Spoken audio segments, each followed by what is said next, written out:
Hello, friends and family. Welcome to the Random Show. My name is Kevin Rose. Tim Ferriss. It's been ages. It's been ages. This is episode number 4,327. If you haven't caught the other episodes, then you're missing out. They're hidden. They don't exist. Speaking of hidden, man, we've had a lot happen in the last while. Man, we haven't hung out in a freaking while. About Cheers, to catch up. dude. My mystery drink you got for me. Yeah, I got you a little... so we have Rohypnol besides that. What do we have? A little Malbec. Mendoza. Yep. Fantastic wine. We should say, right off the bat, we are at Hotel Biron, which is an awesome little quaint, tiny wine bar in Hayes Valley in San Francisco. Type in Hotel Biron into the old Google, and it will give you the address. Into the Google. 45 Rose Street or something like 45 Rose Street, and it's right next to a fantastic restaurant called Zuni Cafe. Yes, it's one of my favorites. And the Zuni Cafe cookbook, I'm not going to say too much about cookbooks, we'll maybe talk a little bit about cooking, but one of my favorite cookbooks out there. Check it out. It's not a hotel.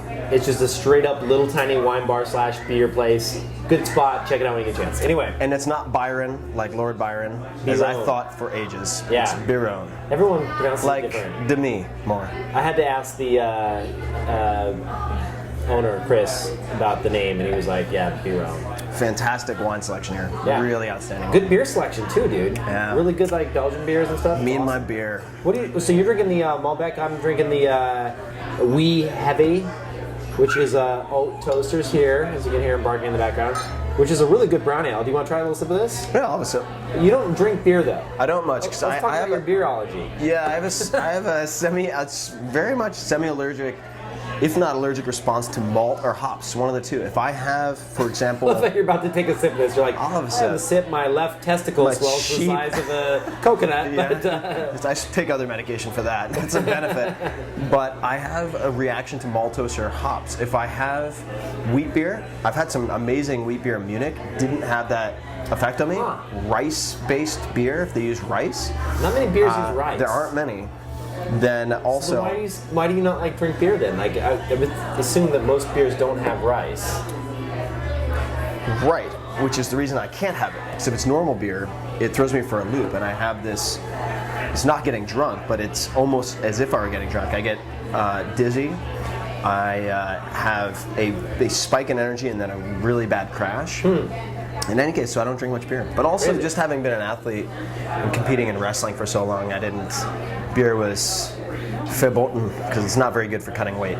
Yeah. Typically. Dude, so, one of the things I wanted to ask you about is, we talked about the launch of your book. This was, what, a year ago? Yeah, a year ago. Something like that? And it's been... House of Air. It's crazy. Like, it's, as we expected, it's just blown up, or at least as I expected. Yeah. You have done very well. Are you happy with everything? I'm very happy with it. Could not be happier. What's very different about this book for me, just from a gratification standpoint, is that for the 4-Hour Workweek, people would tell me stories, but they couldn't send me really photographs. Right. Whereas there are dozens of people who have lost more than 100 pounds since December, and that's been really fun to see. And the launch itself was very different from the 4-Hour Workweek. It was more precise, but it's selling at about 5x the 4-Hour Workweek. I mean, it's still selling at about 5x 4-Hour Workweek. That's amazing. Yeah, and you know what's funny is a few of my friends have lost weight. So Ben, the CEO of Chomp, which is a big iPhone search company, he lost a ton of weight. Have you met him before? Okay, so it's funny because I have these friends that I'll be like, oh dude, you're looking great, what's going on? They're like, 4-Hour Body. I'm like, oh yeah, Tim's a buddy of mine. They're like, what? Like, you know Tim? And I'm like, dude, like they freak out, man. You're kind of becoming a little rock star. That's nuts. Well, yeah, I mean, I'm 14 minutes into my 15 minutes of fame, but... 15 out of 15 in mine.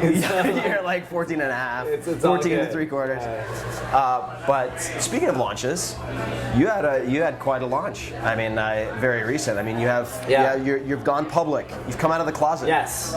Yeah, so we created an app called Oink for the iPhone that we think it's pretty cool. We think it's a little bit different take on what everyone is doing with mobile apps right now, especially like location-aware rating apps out there. The big thing for us is that, when you look at traditionally how we have found things that we like when it comes to restaurants, things to do, places to go.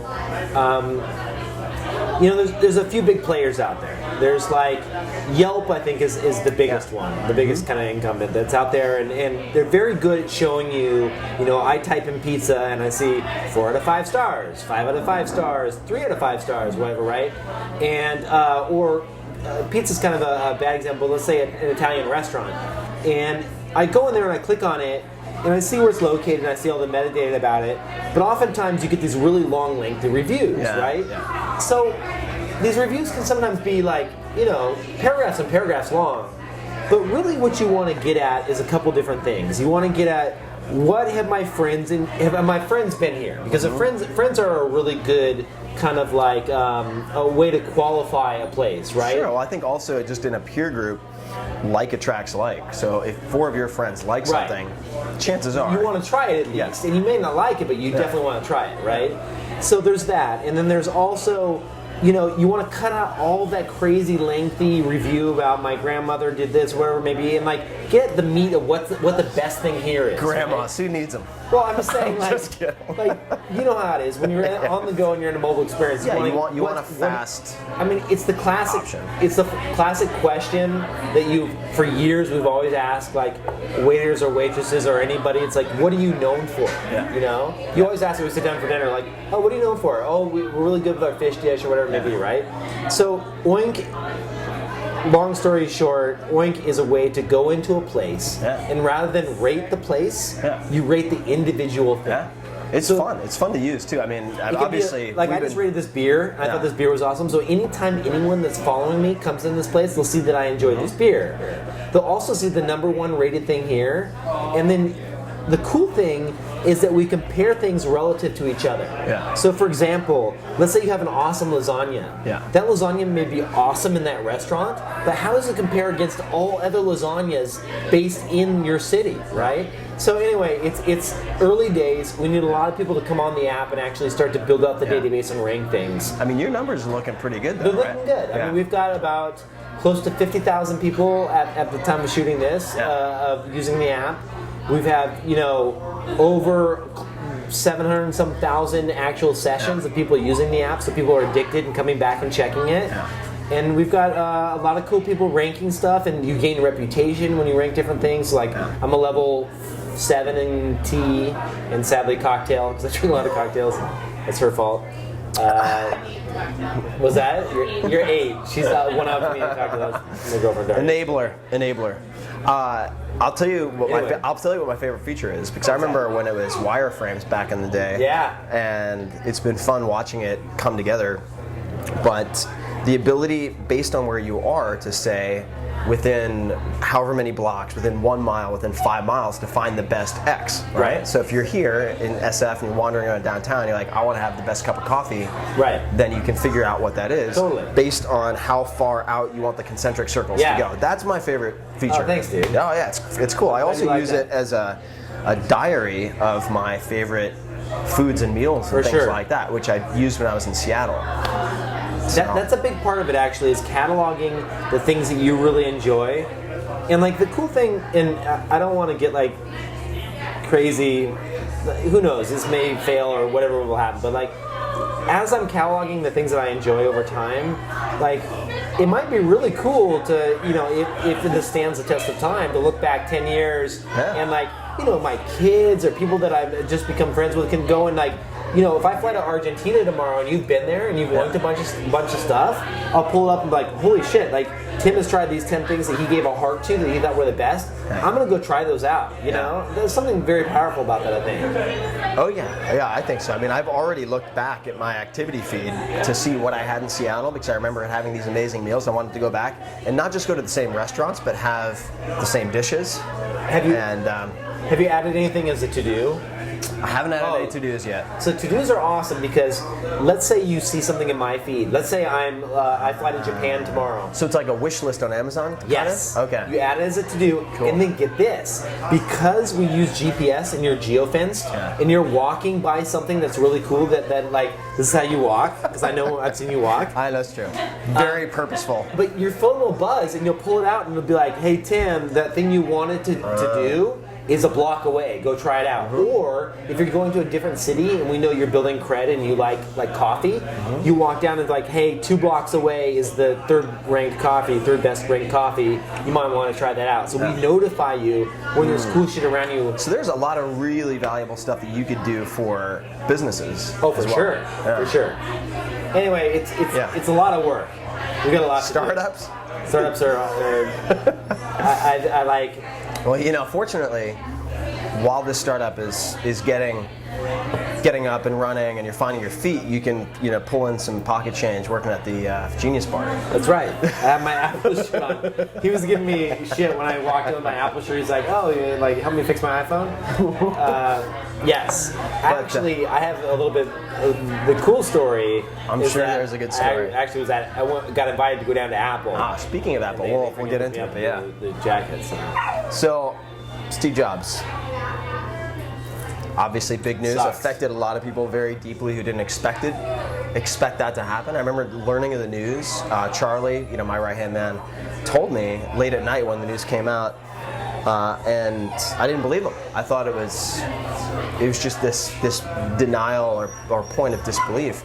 And I actually had a chance to meet a few months before it happened. You met him? Not Jobs. I wish. The biographer. So Walter Isaacson, who wrote the book.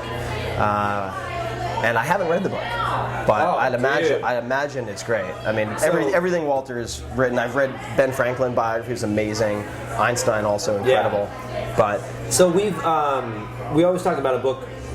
Pretty much every episode we've shot, and mine is definitely the Steve Jobs book, because I might say probably about a little over halfway through it, and I decided to download the audiobook just because so much going on right now. It's easy to be at the gym and like listen to the audiobook.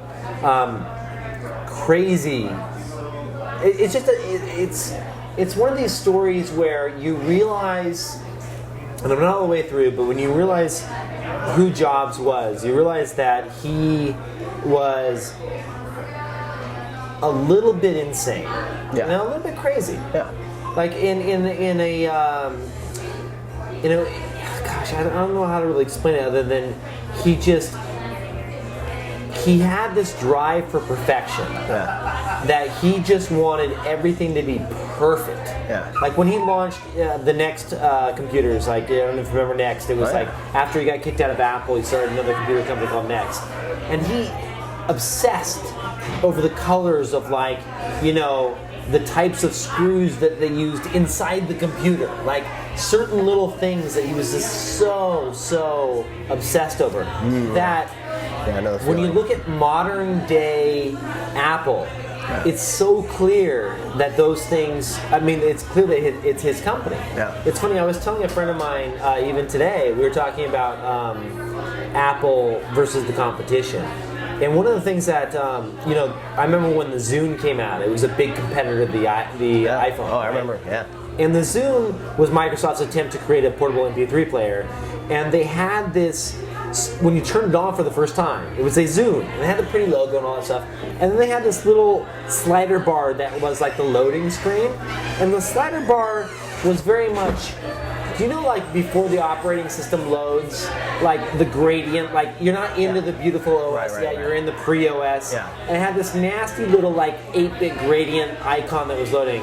I remember looking at that, and I showed a friend, and I was like, Apple would never allow that. Yeah. And it's so true, because like you look at like, Steve Jobs cared about the way that the headphones were wrapped and what kind of material was used. Yeah. And his pursuit of perfection was just insane. Yeah. He was also very troubled. Yeah. He cried a lot during meetings. All the time he would cry. It was crazy. He talks about like how he would just break down in tears all the time. Any particular type of trigger? High stress situations. People would talk about how he was just had this like Jekyll and Hyde kind of thing where he'd have the good and bad side of seed that would come out. He did LSD a lot. He talked about doing LSD all the time. He talked about how LSD helped him realize his complete potential. Like it's awesome. It's just a great book. It's one of those books where you read and you're like, wow, this is the backstory to this cult-like figure. Yeah. I mean, that's really what he is. Oh, He's like this figure absolutely. that people look at and they like almost worship him. Yeah. And it's like, it's funny because like it talks about like how many times he's dropped LSD, and it's in like every 10th page or whatever. You know, it's Wow. like it makes you think like maybe I should try a little. There's a great article written by Sam Harris. So Sam Harris is a PhD in neuroscience. He's also written a number of very popular and controversial books. And he has an article on his blog about use of psychedelics and hallucinogens that is very worth reading. Hypothetically, if I were to use high-dose hallucinogens once a year, hypothetically speaking, I could see how mushrooms could be used for a very similar type of reboot purpose. But hypothetically speaking, so startups. Hypothetically. Yeah, so we have Apple, Oink. Obviously, in terms of scale, very different. But in the startup world, have you seen anything particularly interesting recently? Not a ton. I mean, I made a couple investments in a couple of things like Fab.com, which is I think Fab's cool. Maybe you should explain. It's Yeah. kind of, if you've ever been to like the problem with designer furniture and shit like that, everyone thinks it's cool and it looks awesome, but it's expensive as hell. It's really and no one wants to buy it. So they're like the guild group for design furniture, like super heavy discounted design stuff. And so there's some cool stuff that dude, I love Fab, but to jump away from that for a second, something that you will love. Okay. I'm hooked on. What is this? Okay. You don't know what this is? I don't know what that is. Dude. It looks like a mosquito coil. No, I'm kidding. So this is from Jawbone. You know Jawbone? Yeah, I know Jawbone. The headset maker? Of course. This is their new device called the Up, the Jawbone Up. Okay. I love that I am showing this to you. Okay. Because this is like so up your alley. It's ridiculous. All right, so check this out. So I go into my little iPhone app here. Okay. So I wear this all throughout the day. I think I see where this is going. Yeah, you see where it's going. I go into Up, I unplug this end, and it gives me a headphone jack. Yeah. I plug it in here, and then I go in here and hit sync. And right now, it's going to sync all of my steps that I've taken throughout the day. Cool. And then look at this. It does my sleep, it does my steps, and it does my meals. Oh, nice. And so then I can turn it sideways. And this is today. So this is all the activity that I've had today. Oops, I'm getting a call from my mom. Hold on one second. No problem. Hey, Mom. Mom? Oh, she can't hear me back here. I'll call you back later if you can hear this. All right. So, call Mom back later. So this is my activity today, right? Yeah. I can scroll back and notice how this is my sleep pattern for last night. Notice how it gets darker when you go into that. That's a very cool I hit the feature. sleep. I have 85% sleep quality. It shows my deep. Mom. Hold on. Mom. I love the quacking. Mom. Yeah, you gotta pull it. Oh. Your audio. Mom? Mom? Hey, is it important? Can I call you back in a bit? I'm in the middle of shooting a podcast. Okay, I'll call you back. Bye. Alright, so my mom won't call me back again. So, here's my sleep cycle. The deep and the light sleep and the times I'm awake. So I had to get up. I take a pee a couple times last night.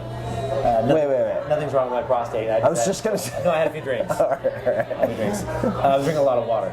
My prostate's fine. Anyway, You're getting very defensive about your prostate. No, my prostate's great. Going back in the time, here's my my miles. So this is my heavy activity.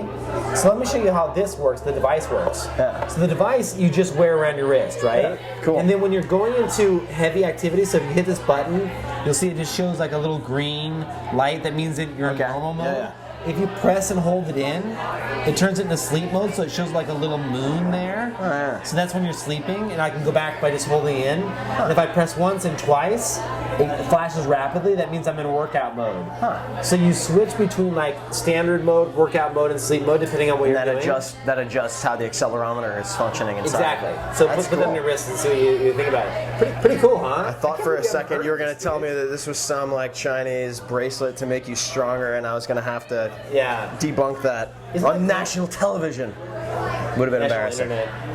International internet. That's cool. That's a smart design move.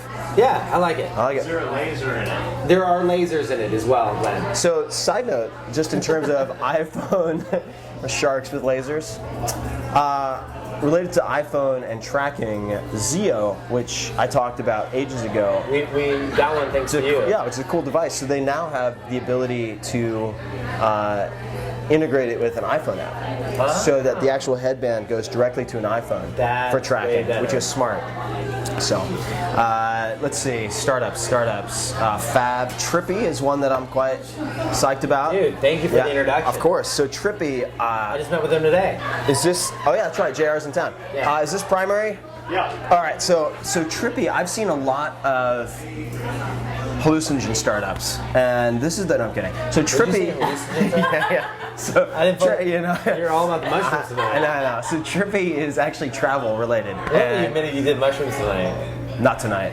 You said that. No, we're not doing them Not tonight. tonight. I wouldn't do. If I were to do mushrooms, it would not be in a recreational, sacrilegious, go out, hang out way. It would be in a room, megadose potentially. Right. Or Cabo. Oh, Cabo. Flashback. So Trippy is a travel startup, and I've seen dozens of travel startups over the last 4 years because of the 4-Hour Workweek and the success of that book. And Trippy is the first one that I've become involved with. So Trippy, what makes it very cool, JR, who was either the founder or one of the founders of Virtual Tourists, which I used for years and recommended, has now reached a point where he no longer has to violate or would violate any non-compete, and has started this new startup called Trippy, which allows you to, let's just say, hypothetically, actually there's no hypothetical, I did this, so I would love to go to Indonesia, but I don't know anything about Indonesia. Right. So I put up on Trippy that I'm going to Indonesia, a brief description of what I want to do, play with orangutans, etc.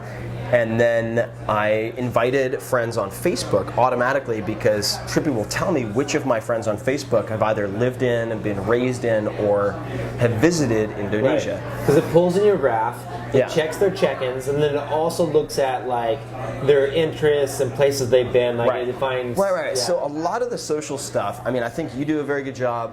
Very few companies, I think, do social properly, in the sense that I don't want it to be spam. I don't want it to increase my workload. And in this particular case, thank you. Once I put that up, my friends can make recommendations. And then as they make recommendations, thank you, I can simply click on the recommendations I like, and it will add it to my itinerary and to the map for the trip. Create that, I can print it out, go to these places, take photographs, put them up. It is the easiest way to put together an amazing trip that I've ever come across. So I used it today because I'm planning this trip to Maui for Daria's birthday, and I put on there I was going to Maui, and then instantly it brought up my 30 friends that had been to Maui, and I was like, oh, tell this person, because I trust their opinions. Yeah. And then instantly they come back because they get the wall post, and they start recommending places to eat at, activities to do, like all kinds of stuff. It's really cool. It's so great. I mean, and it's a very logical extension. Because you trust your friends. Yeah, you it's really trust your it's friends. a very logical extension from Virtual Tourist, and it's an improvement upon it in the same way that Oink addresses. You know, Yelp is an amazing service, but I think that you're offering an alternative. And similarly, Virtual Tourist, fantastic site. If you want to do recon on a specific city, specific country, amazing. But if you want extremely specific recommendations, granular recommendations from your friends, then sure. Trippy does it. And that's what I actually talked to them about that today, because he was saying how you can log in with your Foursquare account and it'll bring in all of your history about where you've been. Yeah. And I was like, dude, let's talk in a few months because I'm happy to link up Oink so that people can log in and recommend, like, you know, you go to Thailand and I'm like, hey, you got to try this dish or something like that. You know, like those types of recommendations are really cool. Yeah. So cool startups. Yeah. I've had to dial back a bit, as I'm sure you have, on the startup stuff, just because the advising doesn't really scale. And from an investment standpoint, still very bullish. I mean, I really pretty much have everything in either. We've talked about investing before. So like I got out of the public markets completely. I'm out of the public markets. The only thing I have in there is bonds. Yeah, so funds. I have no bonds, I have no stocks. It's either cash, not even cash-like equivalents, it's just cash. Cash or startups. That's it. That's the split. It's very, so this is as pure to a barbell strategy. Have you heard that expression before? Yeah. As pure to barbell as possible, meaning you've got nothing in this sort of comfortably medium range of risk tolerance. It's either super ultra secure or really asymmetrical bet, like casino style. We should talk some more. Yeah. I think you could get a little bit, you could weight the little side of the first part of the barbell a little bit more. Well, here's my logic. So for me to, if I wanted to go into bonds or something like that, why would you not be in a federal bond fund? The U.S. government is not going to default. U.S. government is not going to default. Why not get 2%? A lot of the hedge fund guys I know believe that there is a bubble in the bond market. So but for me, but here's federal-based securities. Well, here's the thing. So for a federal-based security, this is the question for me. How much do I have to put in to, on an annualized basis, to result in a meaningful amount of money that makes it such that when I look at the newspaper, I don't get stressed out about things related to bonds. And I'm no bond expert. So let me tell you what. All right, but I want to hear your rationale. Well, my rationale is that you can go into Vanguard and whoever you want. Vanguard has low cost bond funds, right? You can go to Vanguard and you can take a look at like this last financial crisis that we had, right? Yeah. Securities, especially, federal bonds, based by the full backing trust of the U.S. government, they don't really go down. Right. Like, they don't because the U.S. government's not going to default. They have really shitty returns. You can get 1.5%, maybe 2% max, right? But it's not going to, like, there's no, if you take a look at, like, Vanguard does this growth of $10,000 over the course of 5 years or whatever, right? Here's what happened when the stock market, when the stock market took a dip and went like this, nothing. Like, nothing can rock those because they're not based on any type of like crazy public markets. It's all based on their holdings are U.S. government bonds. That's all they hold. Yeah. Those have a fixed rate of return, and that's what you get. Yeah. You know, so it's not a big deal. And you can get in and out of a bond fund at any time. It's not like you're buying a bond where you're like stuck for 5 years, right? All right, so you're using short-term maturities? Short-term, absolutely. Okay. Because the interest rates you never know, so I would stay short-term. Yeah, I'm open to it. I mean, just to play devil's advocate, so people understand the logic that I'm using. For me, I feel like at least go to money market account and get freaking like money market, I consider cash. So like I do have, I believe, some money in money market right now. But for me, I feel like I should focus on accruing and increasing. We've talked about this. My working capital, like my actual capital base, to a point where the smaller percentages become a meaningful percentage. Right. Even looking at the compounding, if I were to take the energy that I might invest in bond analysis, and I know you're not necessarily doing that if you're looking at a bond fund specifically, and apply it to, let's say, merchandising or licensing for our X-related things. I get it. Like, I could make substantial. I get it, but I'm not analyzing bonds. I throw it to a fund that has 1,000 bonds in it or more. Like it's huge, you know. You're also more comfortable with the public markets than I am, though. I'm not in public markets anymore at all. But you had been for a long time. Well, actually, I'm shorting RIM right now. That's probably a good bet. I've been doing really well. Yeah, I bet. I am, we'll talk about this separately, but I am extremely short European sovereign debt as of about 6 months ago. You're crazier than I am. So Anyway, we don't need to talk about it. Oh, yeah, so we won't go crazy on that stuff. I'm looking at the light. I'm sure that's going to look extremely odd. But, so what else is going on, man? Oh, wait, sauerkraut. Pickling. Yeah, so we You have... brought these. Yeah, I brought these. I really enjoy pickled food, lacto-fermented food as well. This is Pick a Pack right here. I got this at a Fuji party I just attended. Yeah, Pick a Pack. You love your packs. Oh boy. Yes, yes. All right. And You're like, yes, it's I true. could just take that and run with it, but it would just get ugly. So Pick a Pack, actually really, really delicious stuff. And Is these pickled carrots? yeah, and these Can I are just try one of them right now? yeah, go for it. And these are from Lacto-fermented? These are, I honestly am not, I don't think they're lacto-fermented because there's no dairy in this. It doesn't have to be dairy in it. Oh, it'd be lactobacillus? Is that what the lacto refers to? Naturally create, yeah. Yeah, so it probably is then, technically lacto-fermented. Damn. Yeah, Wow. spicy, right? Whether or not it ferments naturally or with vinegar. Ah, all right, well this, Vinegar's not actually fermenting, it's just pickled. But fermenting is fermenting. this has vinegar, so I think this is just strict pickling. That's straight pickled. Hey, you want to try one? You want to try one, Gun Bob? Well, after. After. Those are amazing. After. That was very didn't Mr. know that. Miyagi of you. So, pickling, sauerkraut, you're doing some stuff with sauerkraut, right? Yeah, so here's the deal. I love sauerkraut.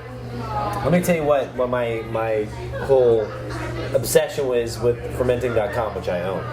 Are you serious? Yeah, I just bought it. I'm not doing anything. You there, it's like a freaking landing page. I love it. All right. So here's the deal. Fermented foods are really interesting because I've been reading a lot about them over the course of the years about how their health benefits, right? Yeah. They make certain nutrients more bioavailable. Oh, yeah. Like certain things that like are supposed to be really good about them, right? They have natural like you were saying bacteria that attaches to them that are good for the digestive gut, which is your second brain, blah blah blah, right? So in a couple of things were really interesting there. One, you started talking about a long time ago. You told me that sauerkraut has a lot of healthy bacteria. Yep. When you typically think about healthy bacteria, like you think yogurt, the acidophilus, and like.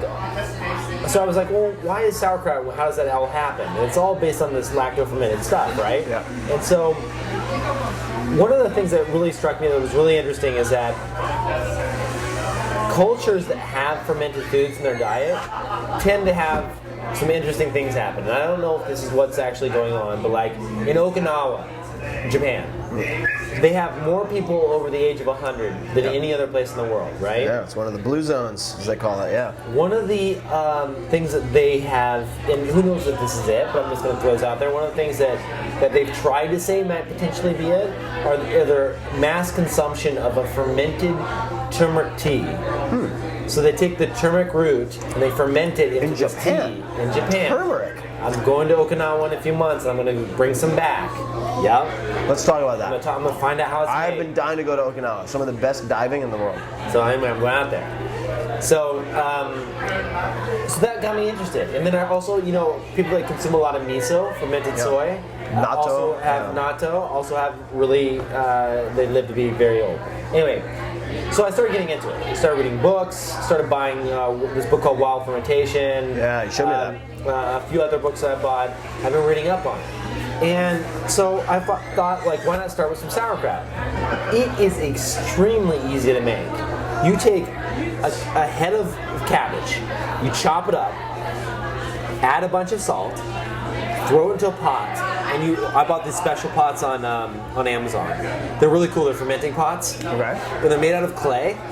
And then what happens is they have a lid that sits on top. Okay. And then they have a couple clay discs that go inside. And so here's what is important to know about fermenting food. So basically what's happening is the food is starting to break down. Yeah. Because, as food does, it starts to decompose, right? Yeah. When you salt the cabbage, the salt brings out the water out of the cabbage. Yeah. So in just a few hours after salting cabbage that's been chopped up, it turns into this mushy kind of water base. Side note, Zuni Cafe, which is right here, they do a very similar sort of dry brining approach with meat. They'll put salt on the meat, and it brings the water out, and then the salt and the water goes back into the meat. That's how they make our burgers. Really Yeah. gorgeous. Anyway, So, okay. So basically, like if you cut up a bunch of cabbage, you add a bunch of salt to it, and you sit there and you, let's just say you just watch it, right? You're gonna see this stuff turn into like a water kind of mess because the salt's pulling out of everything. So then what happens is you put that all into a pot, you add some like fennel seeds, you add some chopped carrots, you add some chopped radishes, whatever you want. It doesn't really matter. You can add whatever you want to it. You put these 2 clay discs on top of it, and the clay discs push down on the cabbage. Okay. And then what happens is the water eventually overtakes the clay dishes. I see, so you can separate the water creates a seal over the stuff that's decomposing, an anaerobic seal. And then all the natural bacteria starts to occur inside of that. Then, to keep it extra sterile, you put this lid on top, and you pour water around the lid, and the lid is kind of in this lip. And the water creates a seal around the lid, and then when the gases start to expand from the cabbage, they pop the lid up and the gas comes out, but no extra bad new air goes in. And so it naturally... How long does it take for this about process? a week. Oh, And so that's after fast. a week, you can start tasting it. But I would say that we found that after a couple weeks of fermenting is when you get the best sauerkraut. Then you take some of it out, transfer it into a dish, put it in the fridge, and you've got sauerkraut. We put them on great hot dogs, we put them on all kinds of stuff, and you got this natural probiotic. What's that? Sorry, I thought you were saying anything.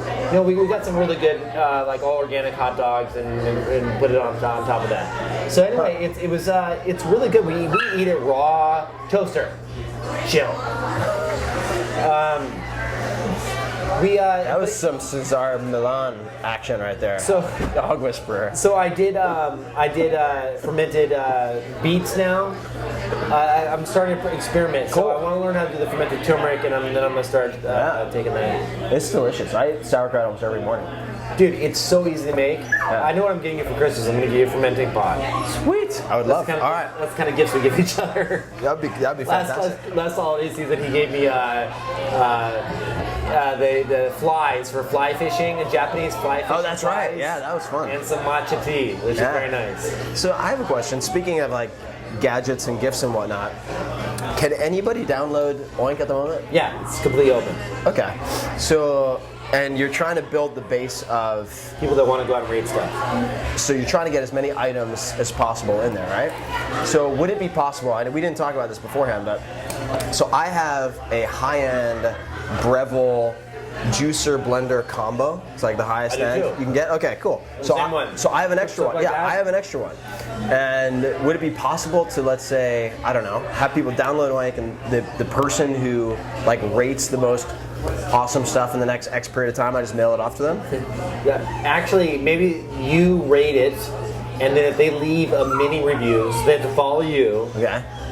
And if they leave a mini review on maybe why they should deserve this Breville thing about something about themselves, Okay.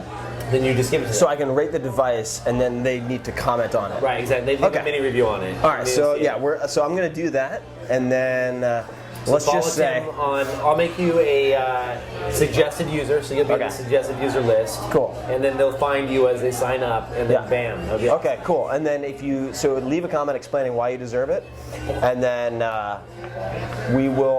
let's make that. Those are awesome gifts, by the way. That's a freaking expensive. It's an expensive device, and it blends and it juices. It's top of the line. I mean, hundreds and hundreds of dollars. So leave a comment, make it 140 characters or less, just so I'm not dealing with any mini novels. By default, they're 200 max. Oh, fantastic. Perfect. And then do it in the first 48 hours after this gets posted, and Awesome. then I'll mail it off to somebody. So, Great idea. yeah, Sweet. fun to play with. Yeah, of course. Appreciate that. What else should we talk about? I don't know, we talked about a lot. What was that? You don't do Instagram, huh? I haven't done much Instagram. I love Instagram. Missing out. So what's the difference between Instagram and Hypnomatic? That's a good question. I haven't used Hypnomatic in a while. Does Hypnomatic have a social network component to it? Oh, okay. It's not social. Okay. Instagram's a very social app. It's great for taking photos of the things that. Yeah, it's great for pictures. I stopped using my blonde. Really? We should be using Instagram. I should? Maybe all of ours could be on Instagram. Yeah, for sure. I would say not that. I've enjoyed using the filters on It's just Oink actually. Yeah, I mean, Oink for me is about items. I mean, it's about like the things that you find. Instagram is like, oh, my dog looks freaking awesome. This is a cool piece of artwork on the street. This is like, you know, a beautiful sunset, like things like that. All right. Yeah, it's alternative to Tumblr. It's just like I'll your check it life out. and photos in a way. So I have a question for you. Just it's still startup related, but as far as the world of blogs go. Oh, blogging. Okay, so Tumblr, WordPress. If you want one of these, try one of those. The peppers are really. I just ate a half a pepper. The peppers are hot. Feel free to try it. Yeah. No doubt about that. Ow. So blogging. Where do you think these various blogging platforms are going? I mean, you have all these different options. I don't think WordPress is going away anytime soon. I mean, obviously, I'm a big devotee of WordPress, it but really depends on your level. In my mind, it's where do you fall in the spectrum of content contributors, right? Yeah. Because you have someone like yourself, and you can bang out a really serious, good blog post that is multi-paragraph, it's informative, it's high-quality content. For you, WordPress makes complete sense, right? Tumblr has really captured the imagination of, like, you know, people that just want to quickly post a video or have a quote that they want to post or something like really short form. Twitter is even smaller than that, and it's very mobile, you know. And so it's like there's people that are contributing a sentence, and there's people that are contributing, you know, mini novels. Do you think there's a acquisition market for the leaders in each of these spaces?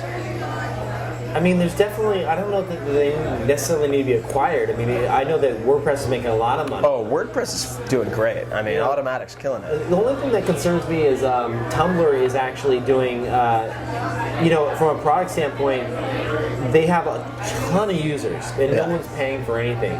WordPress has the whole commercial side to it where they make money and things like that. I hope Tumblr will turn on some of that revenue kind of side eventually, but we'll see. Okay, so... Why? What are you thinking? No, I'm just fascinated by the whole space because, I mean, I play in all those sandboxes as a content creator, as a publisher. So, you know, I'm on Twitter and an investor in Twitter. Then I use StumbleUpon as well, which I'm an advisor to. Then I use just for sharing things. You're like, I only use shit that I've invested in. Well, no. Here's the thing. I only invest in things that I use. I agree. I'm the same. Dude, I have the 100% same philosophy. That's a great way to put it. Yeah, and I've actually been criticized by a couple of VCs who have been. Yeah, they're like, oh, that's such a simplistic way to look at it, and I'm like, I've done pretty well. And well, the funny thing is, I get shit from time to time. People will be like, I'll be like, you got to check this service out, blah, blah, blah, I love it. And someone will come back, you're an investor in that service. And I'm like, yeah, because I freaking love it. Yeah, exactly. I'm not trying to just like randomly promote something. No, like I put something out recently, what was it? It was about Uber, right? And so Uber saves my ass like every week here in San Francisco because Luxor cab blows. It's terrible. And I put up a note like about an airport run where I just got my ass saved completely by Uber for a host of reasons. And someone's like, oh, like caveat, like you didn't say that you're an advisor. And I'm like, I do that all the time. And I have all my disclaimers on the blog. But it's like, yeah, exactly. My whole thing is that you can't worry about that. You just got to put your freaking like a list somewhere. Like I have my About.me page has everything I'm involved in. And like, you know, whatever. The thing is like, it just comes down to who you are. And like people know, there's a lot of people that can be bought out for very little money. There's a lot of people that someone could walk up to you and be like, hey, Tim, I'll give you your iPhone if you talk about it, you know? And like, I think that you and I are kind of cut from the same cloth and that like, it's not worth it. Because you lose, totally people will see straight through that and you'll lose those people as fans. So it takes, I mean, so long, and rightly so, to develop a reputation for integrity with that type of thing. Oh, for sure. So the idea that like you or I would promote something because we get a quarter point of equity if we don't like it, or we're just randomly talking now, and like we were like, okay, we get it. No, I'm just saying like this isn't like a pat on the back, but it's just saying like. Somebody accused me today of getting paid for that Jawbone review. Oh, really? Yeah, and I was like, Amazon doesn't create it. I can't even give it Amazon affiliate.